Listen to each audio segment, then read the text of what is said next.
कल होने वाली 9वें दौर की बातचीत से पहले आंदोलनकारी किसान शक्ति प्रदर्शन आज करते हुए दिखाई दिए। ट्रैक्टर लेकर किसान सड़कों पर मौजूद हैं। ये ट्रैक्टर रैली दिल्ली बॉर्डर पर हो रही है। किसानों ने अपनी मांगों के समर्थन में दिल्ली हरियाणा बॉर्डर के साथ साथ यूपी बॉर्डर पर भी ट्रैक्टर रैली निकाली है। 4 जगह पर यह ट्रैक्टर मार्च जारी और कहा जा रहा है कि ये तो अभी सिर्फ ट्रेलर है। 26 जनवरी यानी गणतंत्र दिवस के दिन असल तस्वीर इसकी दिखाई देगी अगर सरकार मांगे नहीं मानती है। लेकिन मैसेज बहुत क्लियर, संदेश एकदम साफ। कल जो बैठक होने वाली है उससे पहले सरकार पर दबाव बनाने की स्ट्रैटेजी।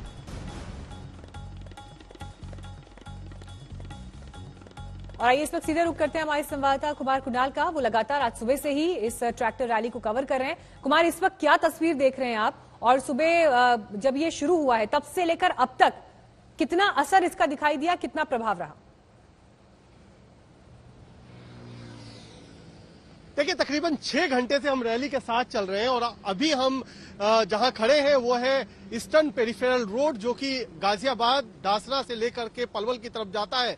अभी थोड़ी देर पहले जो रैली गाजीपुर से शुरू हुई थी उसने यू टर्न लिया है और वापस जो ट्रैक्टरों का जत्था है वो गाजीपुर की तरफ जा रहा है। हम इक्का दुक्का ट्रैक्टर भी आपको दिखाते चलेंगे कि जो हम सड़क पर है यहीं से ट्रैक्टरों ने अपना वापसी का रुख कर लिया है और अब गाजीपुर बॉर्डर की तरफ वो दोबारा निकल पड़े हैं।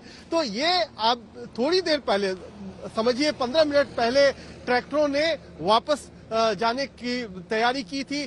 तो 6 घंटे तक लगातार एक कतार में सैकड़ों ट्रैक्टर साथ चले हैं। कई किलोमीटर, लगभग 50 से ज्यादा किलोमीटर इन ट्रैक्टरों ने उसका सफर तय किया और अब जाकर के वापस जा रहे हैं सारे ट्रैक्टर अपने गंतव्य की तरफ, जहां पर प्रदर्शन चल रहा है गाजीपुर में, जहां 44वें दिन भी ये पूरा प्रदर्शन चल रहा है। तो कल की बातचीत है और उससे पहले जो ये शक्ति प्रदर्शन है वो अपने आप में कई सारी बातें बताता है कि किस तरीके से किसान अपने मुद्दों पर डटे हुए हैं। कह रहे हैं कि जब तक लॉ वापसी यानी कानून वापसी नहीं होगी तब तक घर वापसी भी नहीं होगी। तो ये स्थिति अभी बनी हुई है। संघर्ष सड़कों पर है। कल विज्ञान भवन में फिर अंदर जाकर के बातचीत का 9वां दौर शुरू होगा। तो वहां पर कितनी बात रख पाते हैं दमदार तरीके से और इस ट्रैक्टर रैली का कितना असर होगा, ये कल सरकार और किसानों दोनों के रुख पर निर्भर करेगा। लेकिन एक तरीके से शक्ति प्रदर्शन सरकार को दिखाने की कोशिश कि ताकत हम में भी है और अगर नहीं माने तो 26 जनवरी को इससे बड़ी ट्रैक्टर रैली करेंगे। मैसेज बहुत ही साफ है, जिस बात की जानकारी कुणाल आप दे रहे हैं। सिंघू बॉर्डर का रुख कर लेते हैं। मौसमी वहां पर मौजूद है। मौसमी, सड़कों पर तो आज किसान ने ट्रैक्टर रैली के जरिए अपनी ताकत दिखा दी, लेकिन सवाल यह कि कल जब बातचीत की टेबल पर जाएंगे तो किस तरह का अंदाज होगा बात करने का और क्या मैसेज देने की कोशिश होगी?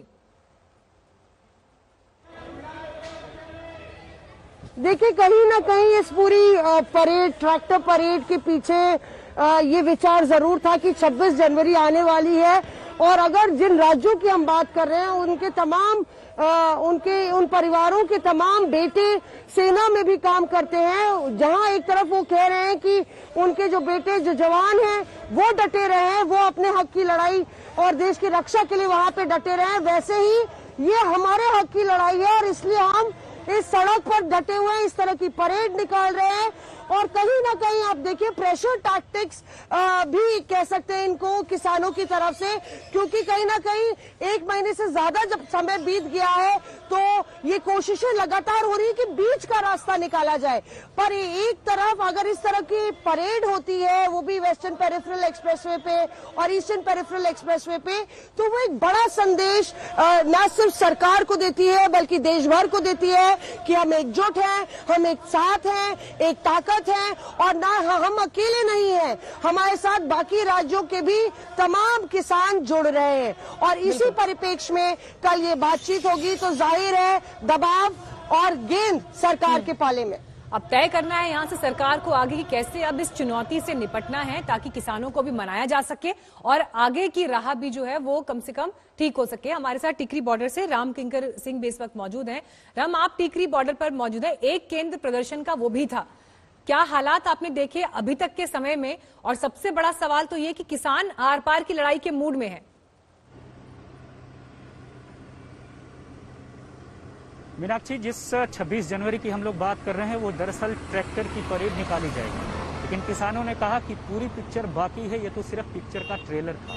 यानी टिकरी बॉर्डर से निकलकर उन्होंने कुंडली बॉर्डर तक का रुख किया और 4 घंटे से ज्यादा का वक्त हो चुका है। तकरीबन 11 बजे वो निकले थे, अब धीरे धीरे करके वापसी कर रहे हैं। इसका संकेत समझना होगा। संकेत यही है कि हम बिल्कुल मानने के मूड में नहीं है, क्योंकि किसान हर बार जब भी बातचीत होती है, 7 दौर की बातचीत हो चुकी है, 8वें दौर की बातचीत होगी और हमेशा वो कहते हैं कि कानून खत्म होगा तभी हम बात करेंगे। केंद्र सरकार कहती है कि अमेंडमेंट के लेवल पे आओ, संशोधन के लेवल पे आओ, फिर बात होगी। लेकिन दूसरी तरफ ये समझना होगा कि इस केंद्र सरकार ने कोर्ट में भी ये साफ कहा है कि बातचीत ही वो तरीका है, कन्वर्सेशन ही वो तरीका है जिसके जरिए ये पूरा जो गतिरोध है वो टूटेगा और सरकार को लगता है कि हो न हो एक दिन इसका हल जरूर निकलेगा। तो 8 जनवरी का वक्त तय है, लेकिन दबाव, ये सांकेतिक प्रदर्शन किसानों का साफ तौर पर दिखाता है कि किस तरह से वह एक नीति अख्तियार कर रहे हैं। और इतना ही नहीं, अभी से लेकर 26 जनवरी तक उन्होंने एक प्रोग्राम तय किए हैं जिसमें लोगों को किसान कानून के बारे में बताया जाएगा। और सबसे खास बात कि किसानों का कहना है कि सरकार अलग अलग मोर्चों पर यह कहती रही है कि सिर्फ कुछ ही राज्यों के किसान हैं, तो अलग अलग राज्यों में जाकर उन किसानों को बताया जाएगा कि ये नया कानून, नया खेती कानून दरअसल उनके लिए फायदेमंद नहीं है बल्कि नुकसानदायक है तो ऐसा क्यों। तो अलग अलग कार्यक्रम के जरिए एक रणनीति और सरकार को दबाव में लेने की बात, यह प्रदर्शन के तौर पर यह कहा जा सकता है। कम से कम इसका जो रुख है, मुझे तो यही लगता है कि किसान यही चाहते हैं कि वो सरकार को बताएं कि उनकी ताकत क्या है। लौटेंगे राम, चित्रा त्रिपाठी भी हमारे साथ जुड़ गई हैं पेरिफेरल एक्सप्रेसवे से। चित्रा, जब खेत पर किसान अपना काम करता है तो ट्रैक्टर उस समय उसका सबसे बड़ा औजार है, उसकी कर्म भूमि का, और आज उसी औजार से सबसे बड़ा संकेत भी और एक शक्ति प्रदर्शन सरकार को दिखा दिया है। लेकिन सवाल यही बाकी है कि बातचीत की टेबल पर जाने के लिए जो माहौल होना चाहिए वो शक्ति प्रदर्शन से तो नहीं हो पाएगा।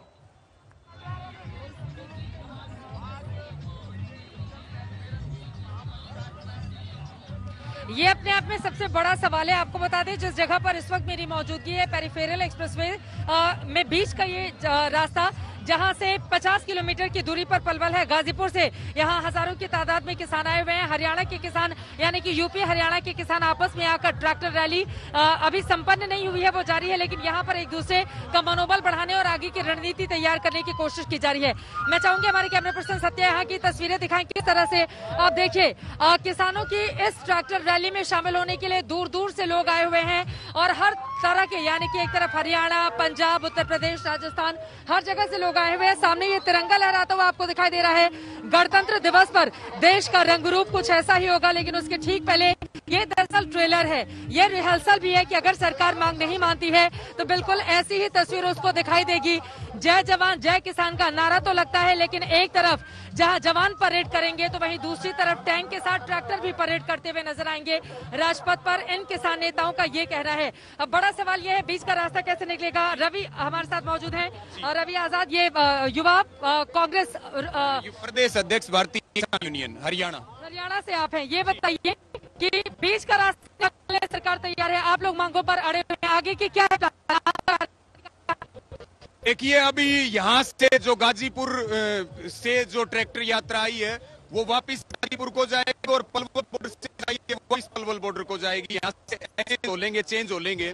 इसके साथ में अब हमारी जो आगामी रणनीति है, आज ये केवल एक ट्रेलर है मोदी सरकार को कि वो किसानों की ताकत देख ले। किसान आपके 3 कानूनों के विरोध में और आपकी किसान विरोधी नीतियों के विरोध में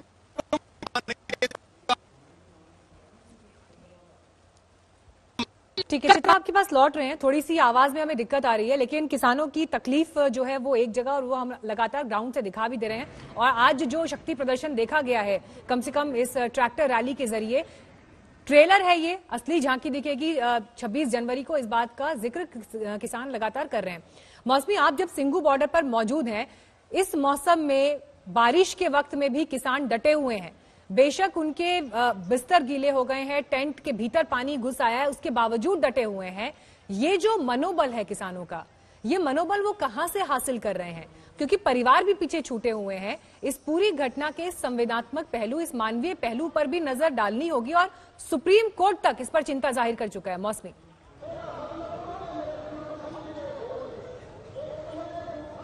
एकदम मीनाक्षी, आपने सही कहा कि कहीं ना कहीं ये आंदोलन क्यों आखिर सभी आंदोलनों से अपने आप को जुदा करता है।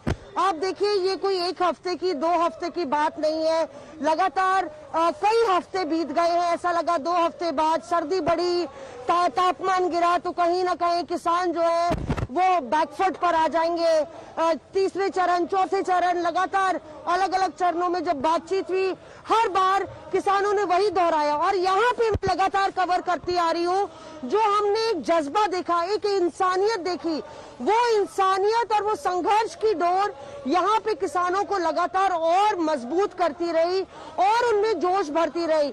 हमने देखा कि बहुत बड़े बुजुर्ग हैं, वो बेहद बीमार हैं, चल नहीं सकते, पर यहीं पे ट्रैक्टर पर बैठ के वो इस आंदोलन को बुलंद कर रहे हैं। एक महिला है, उसकी 1 साल की बच्ची है, 4 साल की बच्ची है, उन दोनों को लेके वो एक टेंट लगा के बारिश में, सर्दी में संघर्ष कर रही है। तमाम युवा स्टूडेंट्स हैं जो बड़े बुजुर्गों के कपड़े धो रहे हैं, स्कूल के बच्चे हैं जो अपनी ऑनलाइन क्लास अटेंड ना करके यहाँ पे आए हुए हैं, और ऐसे IIT प्रोफेसर्स और बड़े प्रोफेसर्स देखे जो यहाँ पे एक स्वच्छता अभियान चला रहे हैं, शौचालय खोल रहे हैं, और अलग अलग पहलुओं में जिस तरह से ये इंसानियत की एक अलग तस्वीर देखने को मिली है, वो अपने आप में एक मिसाल उसने कायम किया, और उससे मनोबल भी किसानों का बढ़ा कि हम अकेले नहीं हैं। और यही वजह है कि कहीं ना कहीं सरकार के लिए परेशानी का सबब लगातार बना हुआ है। मीनाक्षी कुमार, आप बीते कई दिन से लगातार डटे हुए हैं, चाहे गाजीपुर बॉर्डर से आप कवर कर रहे हो, सिंघू बॉर्डर से कवर कर रहे हो। एक बहुत बड़ी तस्वीर जो आंदोलन की दिखाई देती है वो ये कि रणनीति बहुत साफ और स्पष्ट है किसानों की, कहीं कोई संशय या कोई दुविधा मन में नहीं है। उन्हें पता है कि आज इस कदम पर बात नहीं सुनी गई तो अगला कदम किस लेवल पर लेकर जाना है और उसका अगला कदम जो है वो क्या होगा। सरकार के पास क्या प्लान है, क्योंकि बार बार बात तो वहीं अटकती है, कानून वापस नहीं होगा, वो कहते हैं कि कानून वापस लीजिए। देखिए, सरकार के बारे के पास साफ तौर पर यही कहना है कि बिल्कुल कानून वापसी तो नहीं होगी, संशोधन हो सकता है, और संशोधन को लेकर के तैयार है सरकार, ब्लूप्रिंट तैयार करके रखी हुई है, बार बार प्रस्ताव भी दे रही है। लेकिन किसानों का साफ तौर पर कहना है कि वो यहाँ पर लौटने के लिए नहीं आए हैं, लंबी लड़ाई है, तैयारी पूरी है। पहले दिन से किसानों का साफ तौर पर कहना था कि चाहे कितनी लंबी उनको यहाँ पर दिनों के लिए सवाल इसलिए और अहम हो जाता है क्योंकि और संसद से पास हुआ कानून अगर उस पर इस तरह का आंदोलन और ऐसी आर पार की स्थिति है तो क्या अब फैसला सुप्रीम कोर्ट से होगा? बिल्कुल, और इसीलिए 11 तारीख को जो सुप्रीम कोर्ट में सुनवाई होगी मीनाक्षी, वो काफी अहम होने वाली है, क्योंकि एक तरीके से जो रस्साकशी है सरकार के बीच में और किसान नेताओं के बीच में वो खत्म नहीं हो रही है। जो डेडलॉक बना हुआ है वो लगातार जारी है। कल एक शायद सरकार के पास एक मौका होगा किसानों के साथ बैठ करके इसको सुलझाने का, समझाने का किसानों को, लेकिन अगर वो फेल होता है तो निगाह जो होगी वो 11 तारीख को जो सुनवाई होनी है सुप्रीम कोर्ट में उसी पर होगी, क्योंकि बड़ी तादाद में किसान हैं, हजारों की संख्या में अलग अलग बॉर्डरों पर किसान बैठे हुए हैं। ऐसे में उनके स्वास्थ्य से संबंधी जो समस्याएं हैं, उसकी चिंताएं हैं, लगातार किस तरीके से आगे आने वाले समय में कानून व्यवस्था की स्थिति रहेगी उसकी अपनी चिंता है। दिल्ली में 26 जनवरी का पूरा आयोजन करना है, उसके बाद बजट सत्र है, तो सरकार की चिंता कई सारी है। तो ऐसे में सरकार के पास रास्ता यही बचता है कि या तो किसानों को समझाएं, कोई एक सुलह का फॉर्मूला तैयार करें, या फिर जो सुप्रीम कोर्ट है उसके रास्ते से कोई न कोई समाधान की कोशिश हो। देश के 7 राज्यों में बर्ड फ्लू का संक्रमण पहुंच चुका है और केंद्र सरकार से लेकर राज्य सरकारें फुल एक्शन मोड में है। हाई लेवल मीटिंग्स का दौर शुरू हो गया है, क्योंकि बर्ड फ्लू की बीमारी सिर्फ परिंदों तक सीमित नहीं है। सवाल यह है कि कहीं परिंदों से ये बीमारी इंसानों तक ना पहुंच जाए। खतरा दर पर, खतरा सिर पर, खतरा सब पर है। अभी कोरोना काल गया नहीं, उससे पहले वायरस का नया आफतकाल सामने खड़ा हो गया। यह खतरा है बर्ड फ्लू वाले उस वायरस का जो शहर दर शहर अपना कहर बरपा रहा है। देश के 7 राज्यों तक बर्ड फ्लू का महासंकट पहुंच गया। अब सबसे बड़ा खतरा यह है कि कहीं परिंदा आपको भी बीमार ना कर दे। खतरे की घंटी मध्य प्रदेश से सुनाई दे रही है। मध्य प्रदेश के उज्जैन शहर से लेकर मंदसौर तक अचानक सैकड़ों कौवों की मौत हो गई। जांच में पता चला कि मौत की वजह बर्ड फ्लू है, यानी मध्य प्रदेश के कई शहरों में परिंदे फ्लू से संक्रमित हैं। ऐसे में अब बर्ड फ्लू से इंसानों को सावधान रहने की जरूरत है।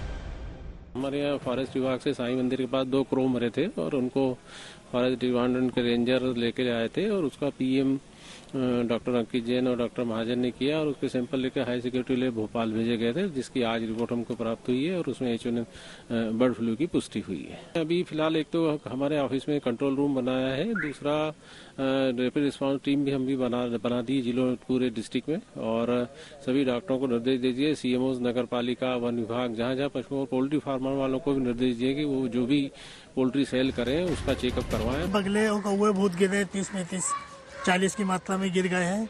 अभी टीम आई थी, उन्होंने बताया कि इनको हाथ नहीं लगाना है, वायरस हो सकता है। अभी टीम आएगी, डॉक्टर आएंगे, जांच करने के लिए ले जाएंगे।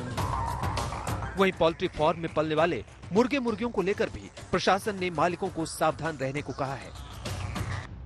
पोल्ट्री या इस तरह की चीजें हैं, वहाँ पे वेटरनरी डिपार्टमेंट शायद कुछ एंटीवायरल दवाइयाँ वगैरह प्रिस्क्राइब करी हैं उन लोगों को, और जू में भी ये लोग कुछ कर रहे हैं। और इसके अलावा जो नगर निगम की टीम्स और ये जो फॉगिंग करती है, तो इसके ऊपर थोड़ा डिसइंफेक्ट करना एरियाज को।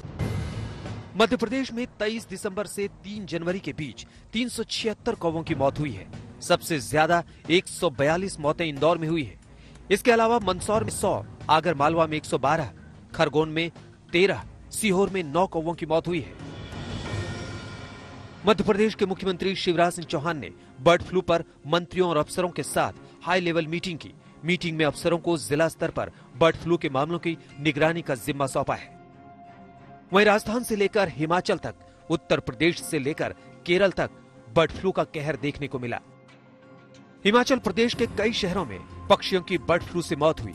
हिमाचल प्रदेश के पौंग डैम में मृत पाए गए पक्षियों में H5N1 वायरस होने की पुष्टि भोपाल की लैब ने की है। उसको टोटली जो है वो प्रतिबंधित कर दिया गया, जहां फिशिंग वहां पर होती है, फिशरमैन को भी वहां आने जाने पर जो है वो रोक लगा दी गई, और 9 किलोमीटर का जितना भी जो एरिया है उसको भी जो है वो सर्विलेंस जोन में जो है वो ले लिया गया है। अब हमने 119 कल नए सैंपल जो है वो पोल्ट्री से जो है वो उठाए हैं और उनको जो है वो जलंधर लैब में जो है वो भेजा है। पौंग डैम में बर्ड फ्लू की पुष्टि के बाद हिमाचल सरकार ने पंजाब, हरियाणा, राजस्थान, जम्मू कश्मीर, उत्तराखंड और दिल्ली को अलर्ट करने के साथ साथ विदेश मंत्रालय को रिपोर्ट दी है। डैम में सेंट्रल एशिया, साइबेरिया, मंगोलिया और यूरोप के कई देशों से पक्षी आते हैं। डराने वाली जानकारी ये है कि हरियाणा के पंचकुला में 1 लाख मुर्गियों और चूजों की रहस्यमयी मौत की रिपोर्ट आना बाकी है। अगर रिपोर्ट में मौत की वजह बर्ड फ्लू आई तो समझिए उत्तर भारत के कई राज्यों में एक साथ बर्ड फ्लू का खतरा बढ़ जाएगा। हिमाचल प्रदेश की तरह हरियाणा के कई जिलों में परिंदों की मौत से दहशत है। जयपुर से लेकर झालावाड़ तक परिंदों की रहस्यमय मौत जारी है। राजस्थान में बर्ड फ्लू का खतरा बढ़ता जा रहा है। जयपुर में भी बर्ड फ्लू की पुष्टि हो गई है।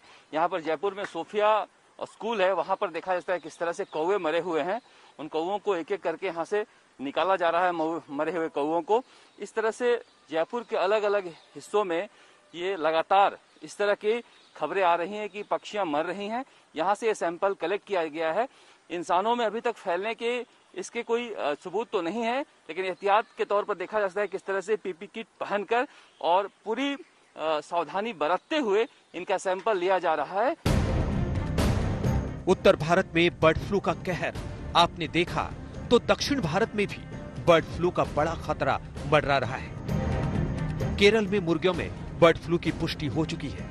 एहतियातन मुर्गियों को मारा जा रहा है। बर्ड फ्लू को लेकर कैबिनेट की हाई लेवल मीटिंग हुई और फ्लू को कंट्रोल करने की एडवाइजरी जारी की गई है। साथ ही केरल सरकार ने बर्ड फ्लू के हो रहे नुकसान के लिए मुआवजे का ऐलान किया है। कई राज्यों पर मंडरा रहे बर्ड फ्लू के खतरे को देखते हुए गुजरात के अहमदाबाद में एहतियातन कदम उठाते हुए चिड़ियाघर में दवाओं का छिड़काव किया गया। अहमदाबाद से गोपी घांगर, जयपुर से शरद कुमार और भोपाल से रवीश पाल सिंह के साथ आज तक ब्यूरो। कई राज्यों ने संक्रमित पक्षियों को मारने के आदेश जारी कर दिए हैं। पड़ोसी राज्यों में संक्रमण के डर से दिल्ली में भी सभी 11 जिलों में रिस्पांस टीम तैनात कर दी गई है।